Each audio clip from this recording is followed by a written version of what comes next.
2020, and we're Channel 2020. We have some folks here today.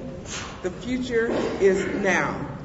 It's an award-winning transportation plan, and I'm here to interview this group because this is the prestigious award that they received. Isn't that pretty? And first, we want to talk and interview Andrew. Andrew, we know that when we talk about 2020 and we were first looking at 2008, community design, can you tell us a little bit what happened on that 2020 plan and then the community design? I would be happy to, Jeanette. What we focused on around community design was two things: making smaller communities visitable and walkable for both residents and visitors. This means not only homes and neighborhood shops, but also these neighborhoods are truly communities, meaning that they have social and entertainment opportunities integrated into the neighborhood and the community itself. Okay, well, thank you. And then what about the driverless vehicle? How did that come about? Well, if it so happens on the rare occasion that you do have a need to leave your local community or go outside of it, with the technological advances that we've experienced over the last 12 years, we've been able to implement a system of driverless vehicles which are available on call for just like a taxi, and will take you where you need to go, when you need to go, and then go off and pick up the next passenger and be back when you're ready to return home. Thank you, Andrew. And Mark, we know that you looked at coordination of services and then also private carriers. Can you tell us how that came about? Well, we were fortunate at the time to be at the cutting edge of reintegrating people with disabilities back into the main service system. So we basically got rid of our paratransit system by being able to have a full service system that would allow the folks with disabilities to integrate back in with the able-bodied traveler as much as possible.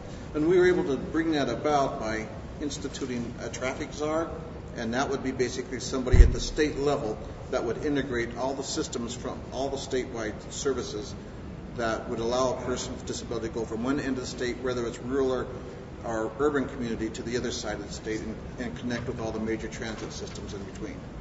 Great, thank you. And that brings us to our next award winner, Demar. On our bullet train, because when you're transporting folks from one end of the Utah to the next, can you tell us a little bit more about that bullet train and how it works? Well, I sure can. The bullet train is a train that goes from Brigham City clear down to St. George. Get it? To St. George. And, I recall back in 2008 when we were getting ready for the front runner, and the transportation between the Ogden and Salt Lake area was scheduled for nearly an hour, some 47 minutes, I believe. Make those stops, and now we can get on at Ogden and go clear to St. George in 3 hours or less. And it's been a wonderful accomplishment, and it's because people were interested in transportation and their transportation needs, and therefore was able to give us the funds we need. Thank you. I know everybody's looking forward to getting on that bullet train. John. We talked about the regional transit and then the pre-planning of both of those together. Can you tell us what happened on that?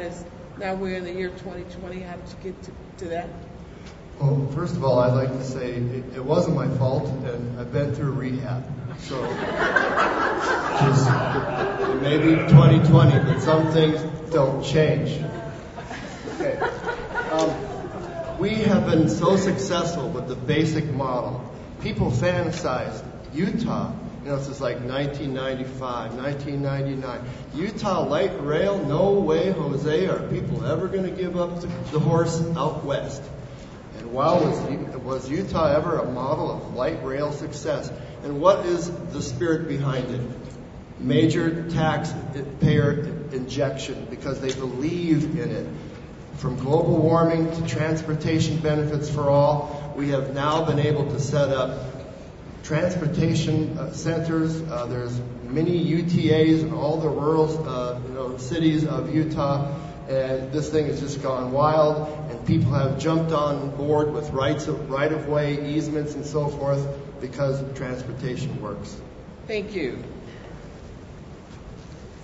Nels talked about a little bit about community design part 2. Yeah, I think a lot of the advancements came with the replacement of the combustion engine when we got to the new technologies that provided clean, cheap fuel that allowed us to move forward with a lot of our projects, and the redevelopment of some of the communities with higher density buildings, the moving sidewalks, the electric trolleys that were circulating next to the additional light rail spurs. It really made it for a much more pedestrian-friendly, accessible area, and allowed us to get a lot of people where they wanted to be quickly and easily. Thank you. Community design. And then Deb, the last part of it would be on assistive technology. Can you tell us what happened on that? Thanks for having me on your award-winning show. The assistive technology's come a long way since we started about 12 years ago. People are able to wear their own GPS devices that can instruct them when to get on and off transit. So if they have any kind of disability, that will aid them so they can access public transportation much more easily, and it's much more friendly for them. They can still retain some of their independence and anonymity rather than feeling like they've been sectioned out from people. So we love that option that we have now in 2020. Well, thank you. And you can see our audience today why this group is the award winners transportation plan for 2020. And that's why we've had them on our show today. Again, hindsight 2020. Good night.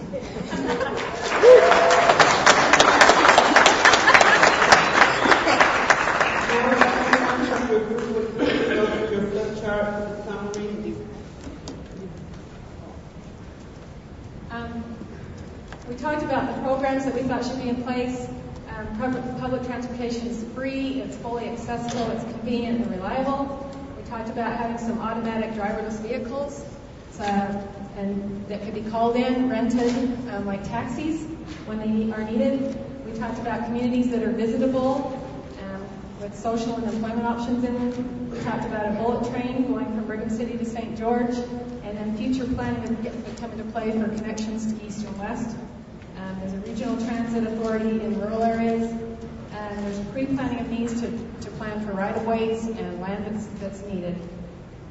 And we had several barriers: finances and political will, public education that other options are viable, and the technology that is actionable. Thank you, Group D.